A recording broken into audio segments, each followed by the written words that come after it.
Well, folks, in today's video, we're going to be unboxing a Walthers BNSF train set. I found this on eBay for $189, and I've really been curious about buying one of these for a while now. I've owned several other train sets over the years of various quality, but never a Walthers one. It's going to be interesting to see if the set is any good. It does cost a little bit more than some of the others out there, but maybe the added cost will equal better quality. We'll have to find out.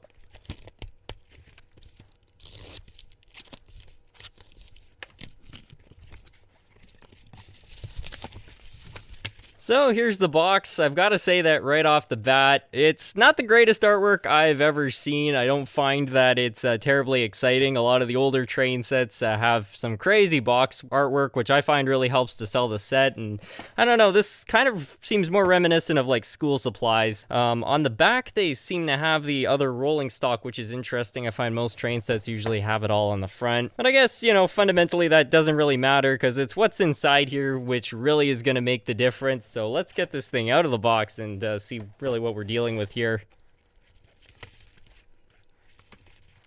So right off the bat, we've got our track, the locomotive, the re-railer, the controller, and the wall wart.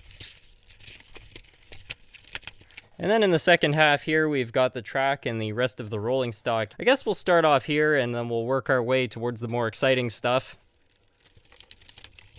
Here's the caboose. The detail seems to be okay. Impressively, we've actually got metal Katy knuckle couplers, it appears, as well as metal wheels, which is really not something I've ever seen on a starter set. The tooling itself looks pretty common for a starter set. You know, you don't have real handrails or anything like that, but overall it looks okay.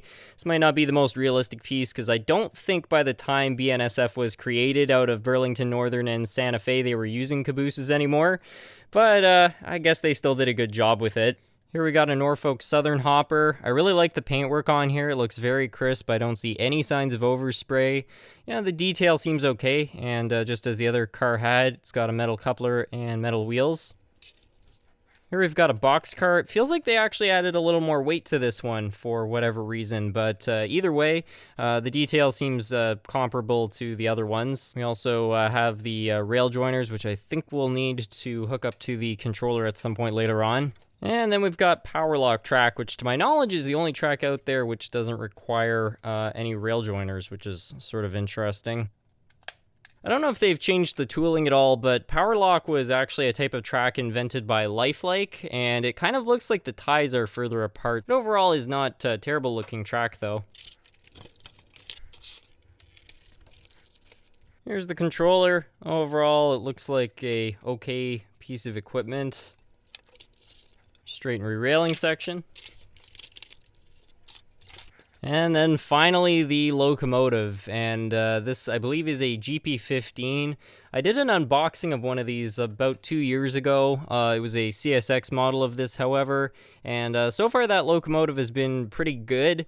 I'm going to be curious to see if this thing is anything like it, but so far it doesn't seem bad. The fuel cell here is actually made out of metal, so I believe that it's just cast as part of the frame, which is good to see. The trucks are all plastic, really what you'd expect to use as wipers. The detail overall doesn't look bad. The paintwork is pretty crisp. I mean, things are a little bit plain in a few places, but overall, I think it's acceptable. The handrails look to scale, so yeah, not too bad. It also comes with some instructions, but I don't think we'll be needing those. Let's try to put this whole set together now.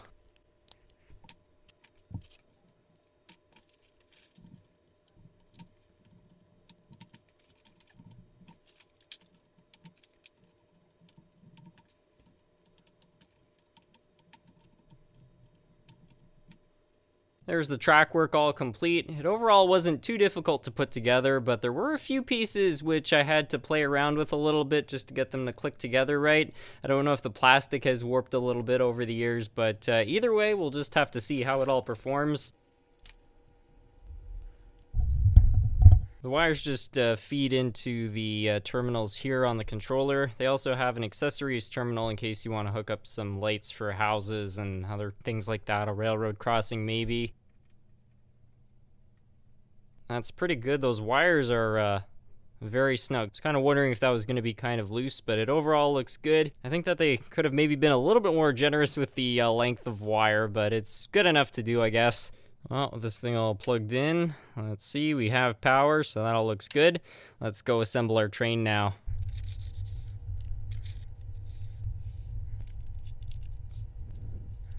Got a working light, and yes, it does in fact work. That's good to see.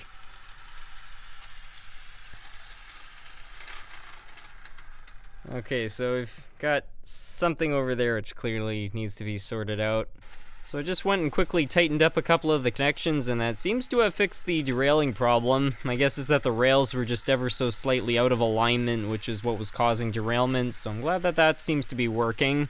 The track is not sitting perfectly on the floor, which is a little bit weird. I mean, I know this floor is not perfectly even, but there's quite a discrepancy in a couple of these corners, which is not so great, but it's staying on the track, so I guess there's not really anything to complain about. I'm going to be really curious to see how this power lock track holds up. I've heard mixed things. Some people in the community say this stuff lasts a long time, others say it gets stuck and starts to have funny issues, so we'll just have to find out. So I think at this point I'm just going to let this thing kind of do some laps around the circuit here, just let it sort of break in, and then after that we'll take it over to the layout. We'll do a few more tests there just to kind of see how it performs on a full-size layout, and then I actually want to tear this locomotive apart and see how they put it together. But for now, let's just let this thing circulate a few times.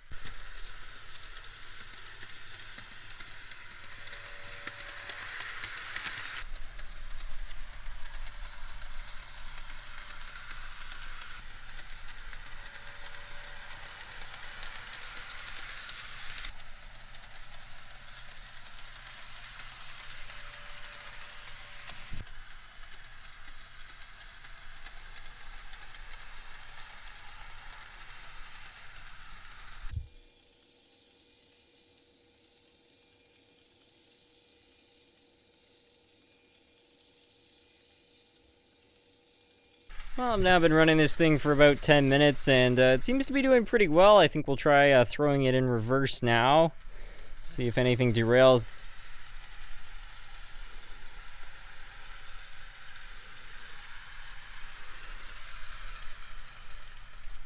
Yeah, it seems to be holding up pretty well. Let's take it over to the layout now.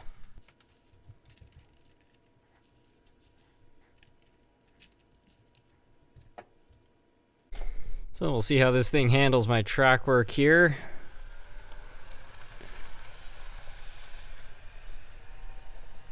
The current draw is practically nothing on there, which is good to see.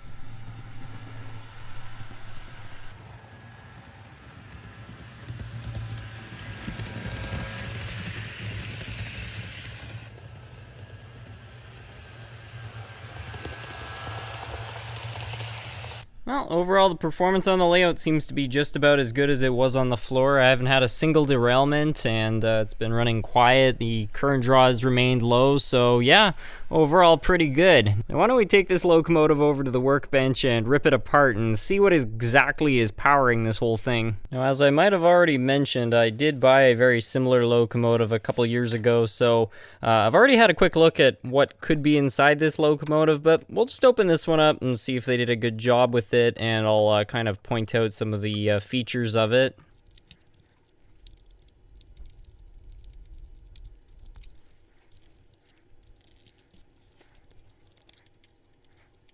I'm not sure if these are branded Katy couplers, but they certainly look like them, all metal. Got the spring box too, which is nice to see.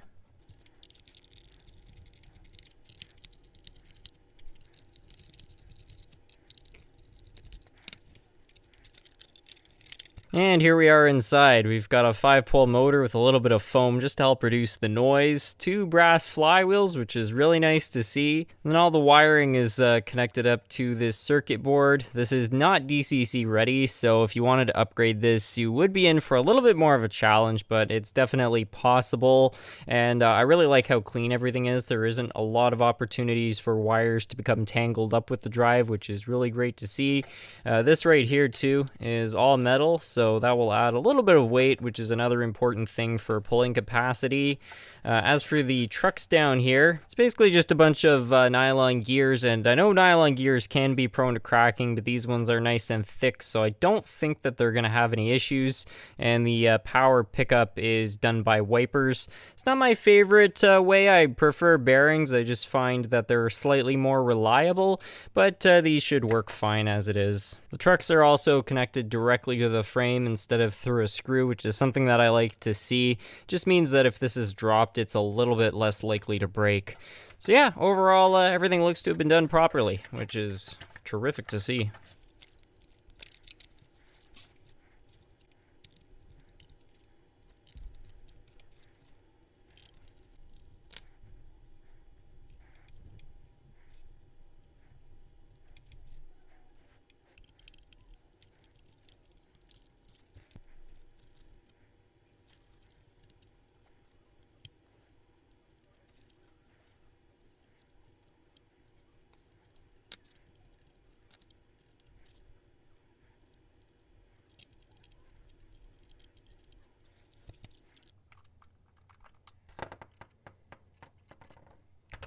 Well, folks, I think that that's going to be about it for today's video. I hope you all enjoyed. I certainly enjoyed getting to unbox and set up this little train set today.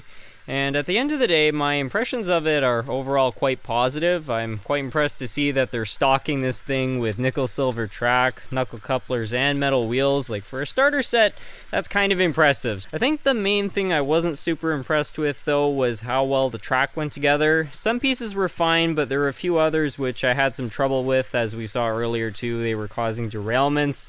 So I could see that, potentially being a bit of a problem for a beginner. But, yeah, other than that, I really don't have anything bad to say about it. I think it's a really nifty little train set. I'm going to be curious to see how well all this stuff holds up over time, because the tests of time are always the best indicator of whether or not something was well made. But we'll just have to take a wait-and-see approach on that. Anyways, let me know what all of you think about it in the comments, and until then, I just want to thank you all so much for watching.